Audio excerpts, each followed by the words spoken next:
നമസ്കാരം. റെഡ് കാർപ്പറ്റിന്റെ ഒരു പുതിയ എപ്പിസോഡിലേക്ക് എല്ലാ പ്രിയപ്പെട്ട പ്രേക്ഷകർക്കും സ്വാഗതം.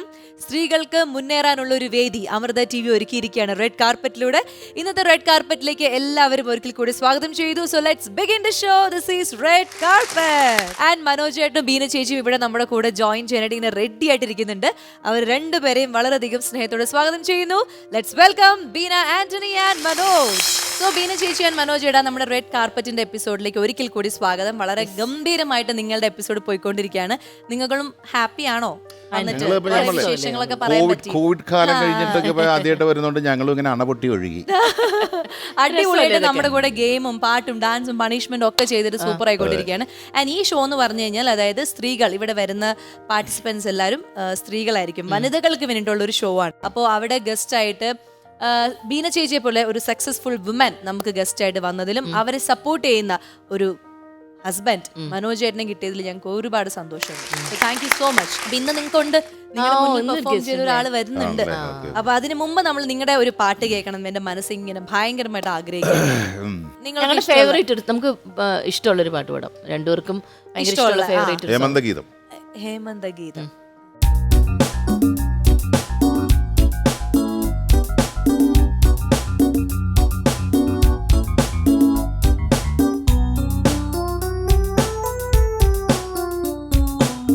ഹേമന്തഗീതം സാനന്ദം മൂളും മൂവന്തി പെണ്ണിൻ രോമാഞ്ചമല്ലി മാറിൽ മഞ്ഞിൻ മുത്തും ചാർത്തി മന്ദസ്മേരപ്പൂക്കൾ ചൂടൂ.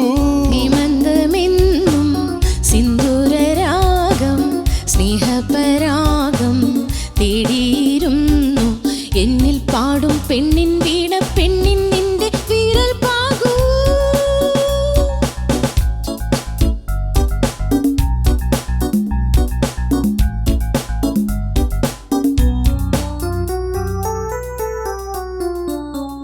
കനവിൽ കാവ്യമെഴുതും നിന്നിനവിൽ കുളിരു തിരളും.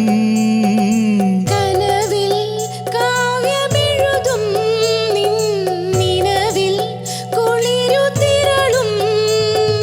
ചുരുൾമുടിയിൽ കുറുമൊഴികൾ പകരുമി സുഗന്ധം പൂക്കുമ്പോൾ ഹൃദന്തം പ്രേമത്തിൻ മരന്തം ചിന്തുമ്പോൾ അലിയും ഞാൻ നിന്നിൽ ദ്രുതമെന്നും സിന്ദൂരരാഗം സ്നേഹപരാഗം തേടിയിരുന്നു മാറിൽ മഞ്ഞിൽ മുത്തും ചാർത്തി മന്ദസ്മേരപ്പൂക്കൾ ചൂടൂ.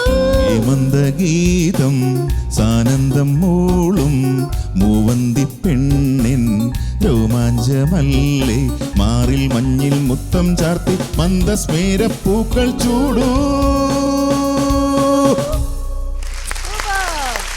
ഭയങ്കര ക്യൂട്ട് ആയിട്ടുള്ള സോങ്. നിങ്ങൾ രണ്ടുപേരും പാടുന്ന കേൾക്കാൻ നല്ല ക്യൂട്ടായിരുന്നു. ഇനി എനിക്കൊരു ആഗ്രഹമുണ്ട്.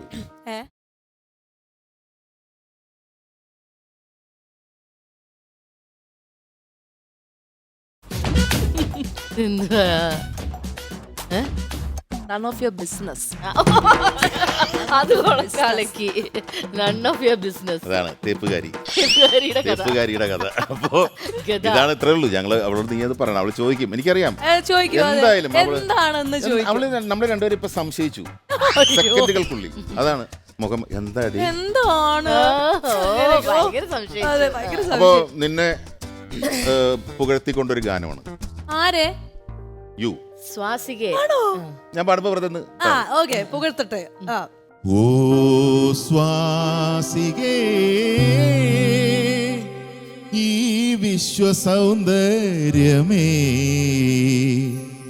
ശശിലേഖ പോൽ ചിരിതൂകിവാ ഒരുമിച്ചു വാഴുവാൻ. എന്നോട് പോലെട്ടാ.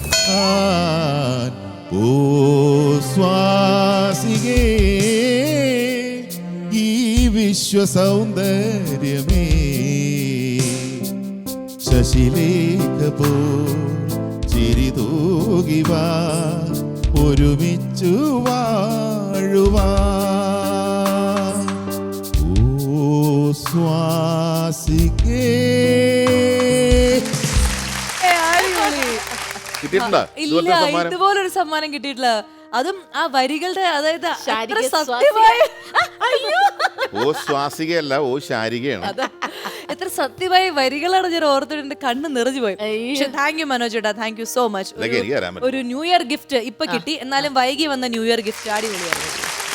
ഇനി നമുക്ക് മനോജ് ചേട്ടൻ എന്ന് പറയുന്ന നടൻ, അദ്ദേഹം ഒരു നടൻ മാത്രമല്ല ഒരു ഡബിങ് ആർട്ടിസ്റ്റും കൂടിയാണെന്നുള്ളത് ഒരുപാട് പേർക്ക് പറയാം. പക്ഷെ അതിന്റെ ഒരു വിശേഷങ്ങൾ, അതായത് ഇപ്പൊ ഏറ്റവും ലേറ്റസ്റ്റ് ആയിട്ട് KGF 2 അല്ലെ, മലയാളികളല്ല എല്ലാവരും കാത്തിരിക്കുന്ന ഒരു സിനിമയാണ് KGF 2 നമ്മുടെ സഞ്ജയ് ദത്ത് സാറിനാണ്. സഞ്ജയ് ദത്ത് അദ്ദേഹമാണ് വില്ലനായിട്ട് വരുന്നത്. ഓ അത് ശരി. ആ ക്യാരക്ടർ ബാംഗ്ലൂർ പോയി ഡബ് ചെയ്തത്. ഈ KGF 1 കണ്ടിട്ടുണ്ടാവൂല്ലോ, അപ്പൊ എങ്ങനെയെങ്കിലും മനസ്സിൽ വിചാരിച്ചിരുന്നു KGF 2? ഞാൻ അങ്ങനെ കാണുമ്പോഴൊന്നും വിചാരിക്കാറില്ല. ഇതിപ്പോ നമ്മൾ വിളിക്കുമ്പോഴാണ് നമ്മൾ ചെല്ലുന്നു ചെയ്യുന്നു. മലയാളത്തിലാണ് നമ്മളെല്ലാം ചെയ്യുന്നത്. പുലിമുരുകനായാലും പുലിമുരുകൻ തന്നെ മനുവാണ് ഡബ് ചെയ്തത്. കുറെ പേർക്ക് ശരിയാണ്. ഡാഡി ഗിരിജ അല്ലേ? ഡാഡി ഗിരിജയ്ക്ക് ഭയങ്കര ആളുകൾക്ക് അല്ല, അതൊക്കെ ഒരു ഞാൻ പറഞ്ഞ അത് ഞാൻ നേരത്തെ എന്നോട് പറഞ്ഞ മാതിരി ഇതെല്ലാം നമുക്ക് വഴിയെ വന്ന് ഭവിക്കുന്നതാണ്. ഇതെല്ലാം ഈശ്വരാനുഗ്രഹമാണ്. ഇപ്പോൾ പുലിമുരുകനിൽ ഡബ് ചെയ്യാൻ വിളിച്ചപ്പോൾ അതൊരു നമുക്കറിയാം ലാലേട്ടൻ്റെ പടമാണ്. അത് ഇത്തിരി മലയാളത്തിലെ ഏറ്റവും മുതൽ മുടക്കിൽ ചെയ്യുന്നൊരു പടമാണ് എന്നൊക്കെ അറിയാം. അങ്ങനെ അവിടെ ഡബ് ചെയ്യാൻ ചെന്നു. അതിലൊരു വില്ലനാണ് ജഗപതി ബാബു സാറിനാണ്. അപ്പോൾ അത് നമ്മളെ ഡബ് ചെയ്യുമ്പോഴും നമുക്കറിയില്ല ഇത് 100 കോടിയിലേക്ക് കയറണം. ഡാഡി ഗിരിജ എന്ന് പറയുമ്പോ തന്നെ അത് നമ്മൾ ഫസ്റ്റ് പുള്ളിയുടെ ഇൻട്രൊഡക്ഷൻ തന്നെ ഒരു അവശതനായിട്ടാണ്. പുള്ളി ഇങ്ങനെ ഒരു ഇതൊക്കെ ഇട്ടിട്ട് വന്നിട്ട് മുരുകനെ ഒന്ന് കാണാൻ പറ്റും. അപ്പോൾ എൻ്റെ അടുത്ത് വൈശാഖ് പറഞ്ഞു, ചേട്ടാ അവശ്യ ശബ്ദമുണ്ട്. കാരണം പുള്ളി ഭയങ്കര അവശ്യതായിട്ട് വന്നെ കാണിക്കുകയാണല്ലോ. മുരുകനെ ഒന്ന് കാണാൻ പറ്റുന്നൊക്കെ ചോദിച്ചു വന്നപ്പോൾ MR ഗോപാറേട്ടൻ മൂപ്പൻ അങ്ങനെ അവരൊക്കെ സംസാരിച്ച് പുള്ളി എൻ്റെ കഥയൊക്കെ പറഞ്ഞതിന് ശേഷം തിരിച്ചു പോകും. പുള്ളി പോവാണ്. പോകുമ്പോ അല്ല മുരുകൻ വന്നാൽ ആരന്വേഷിച്ചു എന്ന് പറയണം. അപ്പോഴാണ് പുള്ളി തിരിഞ്ഞിട്ട് പുള്ളിയുടെ ആ ഒരു പൈശാചികത അവിടെയാണ് പറയുന്നത്. അപ്പോഴേ വൈശാഖ് എൻ്റെ അടുത്ത് പറഞ്ഞു, ചേട്ടാ ഇത് ഇന്റർവെൽ പഞ്ചാണ്. ഇവിടെയാണ് ഇയാളുടെ വിശ്വരൂപം വരുന്നത്. ആ തിരിഞ്ഞ അയാളുടെ ക്രൂവൽ, ആ കണ്ണുകളുടെ ക്രൂരതയുടെ ഡാഡി അതുവരെയുള്ള ഔഷധമൊക്കെ പോയി. ഡാഡി ഗിരിജ ഇങ്ങനെ ഒരു സാധനമാണ്. അപ്പൊ അത് ഇന്റർവെല്ലാണ്, അത് പഞ്ചാണ്. അപ്പൊ എൻ്റെ അടുത്ത് ആദ്യത്തെ അടുത്ത് പുള്ളിക്ക് ഓക്കെ ആയിരുന്നു. പക്ഷെ പുള്ളി പറഞ്ഞു നമുക്ക് ബ്ലാങ്കിൽ കുറെ എടുത്തിടാം വെറുതെ ഡാഡി. ഞാനങ്ങനെ തട്ടി ചവറുകാർ കുറെ എടുത്തിട്ട് പുള്ളിക്ക് അവസാനം തെരഞ്ഞെടുക്കാൻ പ്രയാസമായി പോയി ഏത് എടുക്കണം എന്നുള്ളതായി. പിന്നെ എനിക്കിപ്പോ എനിക്ക് വിട്ട വലിയൊരു ഭാഗ്യം 2001 മറ്റേ ഡോക്ടർ സ്ട്രേഞ്ച്, അത് മാർവൽ സ്റ്റുഡിയോ മറ്റേ ഭയങ്കര വേൾഡ് ഇതല്ലേ. അപ്പൊ എന്നെ അതിനെ അവര് വിളിച്ചിട്ട് വോയിസ് ടെസ്റ്റിന് വേണ്ടിയിട്ട്, കാരണം ഇവർക്ക് ഇത് എടുത്തിട്ട് മലയാളം വേഷം അയച്ചു കൊടുത്തിട്ട് വേണം അവർക്ക്. അതിന്റെ അപ്പുറം ഒരുപാട് ആളുകൾ ബോംബെയിലൊക്കെയാണ് ഇതിന്റെ ഇത് കിട്ടുന്നത്. അപ്പൊ അന്ന് കണ്ണനോട് ഞാൻ പറഞ്ഞു, മോനെ ഒരു ഇത് വന്നിട്ടുണ്ട് ഡബിങ് എന്താ ഏതാണെന്ന് ചോദിച്ചാൽ ഡോക്ടർ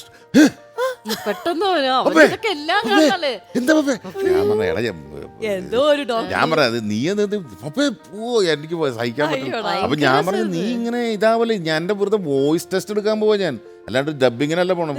കിട്ടും അങ്ങനെയൊക്കെ പറഞ്ഞു. അവനെ ഡോക്ടർ സ്ട്രേഞ്ചിന്റെ ഒക്കെ സാധനങ്ങളൊക്കെ എനിക്ക് തരണം ഇംഗ്ലീഷിൽ പറഞ്ഞു. അങ്ങനെ ഞാൻ പോയി അത് അയച്ചു കൊടുത്ത് അവർ ഓക്കെ ആയി. പിന്നെ അത് കഴിഞ്ഞിട്ട് അത് ഡബ് ചെയ്തു. ട്രെയിലർ അതിന്റെ ഇറങ്ങിയിട്ടുണ്ട്. ഡോക്ടർ സ്ട്രേഞ്ചിന്റെ ഫസ്റ്റ് ടീസർ ഇറങ്ങിയിട്ടുണ്ട്.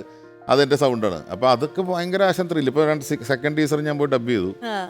അതൊരു വലിയ സിനിമ ഡബ് ചെയ്തിട്ടില്ല, സിനിമ ഡബ് ചെയ്തില്ല, അത് ടീസർ ചെയ്താണ് തുടങ്ങണത്. പക്ഷെ അതൊരു വലിയൊരു അതേപോലെ തന്നെ KGF 2 ഭയങ്കര അടിപൊളിയായിട്ട് ഡിഫറെന്റ് ഗെറ്റപ്പാണ് ആ പടത്തില്. സഞ്ജയ് ദത്ത് ഭയങ്കര സ്റ്റൈൽ. ഓക്കെ, അപ്പൊ ഞാൻ നിങ്ങൾക്ക് രണ്ടുപേർക്കും ഇത്രയും നേരം നമ്മുടെ കൂടെ ജോയിൻ ചെയ്തതിന് നിങ്ങൾക്ക് രണ്ടുപേർക്കും ഒരു സ്നേഹ സമ്മാനം ഇനിയും എന്റെ കയ്യിലുണ്ട്. അത് ഞാൻ എടുത്തിട്ട് വരാം.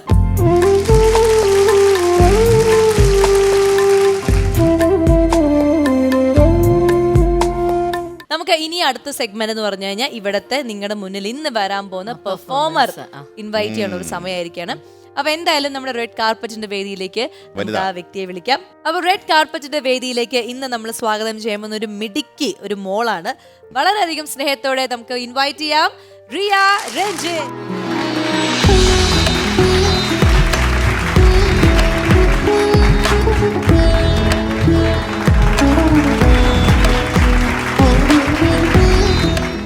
അപ്പൊ റെഡ് കാർപ്പറ്റിലേക്ക് വെൽക്കം. റിയ പറയൂ, എന്തൊക്കെയുണ്ട് വിശേഷം? അങ്ങ് ദുബായിൽ നിന്നാണ് റിയ വരുന്നത് അല്ലേ? അങ്ങ് ദുബായിൽ മണവാളൻ. ആ സിനിമ കണ്ടിട്ടുണ്ടോ മോള്? പുലിവാൽ കല്യാണം കണ്ടിട്ടില്ല. ഇത് അബ്ദുള്ള, ഇത് ഷെയ്ഖ് അബ്ദുള്ള. മോള് പറയൂ, അതായത് ദുബായിൽ നിന്ന് ഇവിടെ വന്നിട്ട് ഒരു 3 മാസമല്ലേ ആയിട്ടുള്ളൂ. അപ്പൊ എങ്ങനെയാണ് ദുബായ് ലൈഫാണോ ഇവിടെ കേരളത്തിലെ ലൈഫാണോ മോൾക്ക് ഇഷ്ടപ്പെട്ടത്? എനിക്ക് രണ്ടും ഇഷ്ടമാണ്. രണ്ടും ഇഷ്ടം. ഇവിടെ സെറ്റിൽഡ് ആയോ? ഇങ്ങോട്ടേക്ക് സെറ്റിൽ ആയോ? അല്ല അല്ല, ഒരു ജസ്റ്റ് വന്നതാണ്. vacation ല് ഓ, അങ്ങനെ വന്നിരിക്കുക. അവിടെയാണ് വയലിൻ, അതായത് ഈ കുട്ടി വയലിൻ പ്ലേ ചെയ്യുന്ന ഒരു ആർട്ടിസ്റ്റ്. അപ്പൊ വയലിന്റെ കൂടെ പാട്ടുണ്ടോ അതോ വയലിൻ മാത്രമേ ഉള്ളോ? വയലിന്റെ കൂടെ പാട്ടുണ്ട്. പാട്ടുമുണ്ട്. അപ്പൊ പാട്ടാണോ വയലിനാണോ മോൾക്ക് ഏറ്റവും കൂടുതൽ സ്പീഡായിട്ട് പഠിക്കാൻ പറ്റുന്നത്? ടീച്ചർ പറയുമ്പോൾ പെട്ടെന്ന് ഗ്രാസ്പ് ചെയ്യാൻ പറ്റുന്ന ഏതാ? വയലിൻ. വയലിനാണ്. ഓക്കെ. ഈ വയലിൻ പഠിക്കാനായിട്ട് അച്ഛനും അമ്മയും പറഞ്ഞിട്ടാണോ അതെയോ സ്വന്തമായിട്ട് എനിക്ക് വയലിൻ പഠിക്കണം എന്ന് പറഞ്ഞോ? എനിക്ക് വയലിൻ പഠിക്കണം എന്ന് പറഞ്ഞു. അതെന്തുകൊണ്ടാ അങ്ങനെ പഠിക്കണം തോന്നാൻ കാരണം? മറ്റേ മ്യൂസിക് ആൻഡ് വയലിനിസ്റ്റ് കേട്ട് കേട്ട് എനിക്ക് ഇൻട്രസ്റ്റ് ആയി. ഓ, അങ്ങനെ ഇൻട്രസ്റ്റ് ആയി. അങ്ങനെയാണ് വയലിൻ പഠിക്കണം എന്ന് ആഗ്രഹം തോന്നിയത്. ഞാൻ ഈ വയലിൻ അല്ലാതെ പഠിച്ച് വലുതായിട്ട് ആരാവണം എന്ന് ആഗ്രഹം? വയലിനിസ്റ്റ്. വയലിനിസ്റ്റ് തന്നെ. ഓ, അടിപൊളി അടിപൊളി. അപ്പൊ ഇപ്പോഴേ മോള് ഫോക്കസ്ഡ് ആണ്. ഞാൻ വിചാരിച്ചു ഡോക്ടർ, വയലിൻ പഠിച്ച് ഡോക്ടർ ആവണോ? വയലിൻ അല്ലാതെ ഞാൻ വിചാരിച്ചു വയലിൻ വായിച്ച് നീ ആരാവണം. അപ്പൊ എന്തായാലും നമുക്ക് വീട്ടിലുള്ള അവരെ കൂടി ഒന്ന് പരിചയപ്പെടാം, കൂടെ വന്നിരിക്കുന്നത് അല്ലെ, അച്ഛനും അമ്മയും കൂടി ഒന്ന്. അപ്പൊ നമസ്കാരം, റെഡ് കാർപ്പറ്റിലേക്ക് സ്വാഗതം. സോ ഇതാണ് റിയയുടെ അമ്മ അല്ലെ? പേര് വർഷ. വർഷ. അവിടെ ദുബായിൽ വർക്ക് ചെയ്യാണോ? ഞാൻ ബയോമെഡിക്കൽ എഞ്ചിനീയർ ആണ്. എഞ്ചിനീയർ ആയിട്ട് വർക്ക് ചെയ്യുന്നു. സോ നാട്ടില് എവിടെയാണ്? ഞാൻ കണ്ണൂരാണ്. അത് ശരി. ഹസ്ബൻഡ് ട്രിവാൻഡ്രം. ട്രിവാൻഡ്രാണ്. പൊതുവെ എങ്ങനെയാണ് റിയ? ഭയങ്കര സൈലന്റ് ആണോ വീട്ടില്? സൈലന്റ് ഒന്നല്ല, ഭയങ്കര എക്സ്ട്രോവേർട്ട് ആണെന്ന് പറയാൻ പറ്റില്ല, പക്ഷെ കുഴപ്പമില്ല. ഒരു മോളാണോ? ഒറ്റ മോളാണ്. ഇനി നമുക്ക് റിയയുടെ പപ്പ, ഫാദർ, പേര് രഞ്ജിത്ത്. രഞ്ജിത്ത്. രഞ്ജിത്തിനെ രഞ്ജിത്ത് എന്ന് ആദ്യം പറയും. രഞ്ജിത്ത് എങ്ങനെയാണ്? അച്ഛാന്നാണോ വിളിക്കുന്നത്? ഡാഡി എന്നാണോ വിളിക്കുന്നത്? അല്ലല്ല, അച്ഛാന്നാണോ വിളിക്കുന്നത്? അത് ശരി. അപ്പൊ വീട്ടിലെങ്ങനെയാണ് നിങ്ങൾ ഈ മലയാളം പഠിപ്പിക്കുക അങ്ങനത്തെ കാര്യങ്ങളൊക്കെ നിങ്ങൾ കുറച്ച് എഫേർട്ട് എടുക്കാറുണ്ടോ അതെയോ? വൈഫ് എടുക്കാറുണ്ട്. അപ്പൊ രഞ്ജിത്ത് അവിടെ എന്ത് ചെയ്യുന്നു? ഞാൻ അവിടെ വർക്ക് ചെയ്യുന്നതാണ്. എന്ത് വർക്ക് ചെയ്യുന്നു? ബിസിനസ് ആണ്.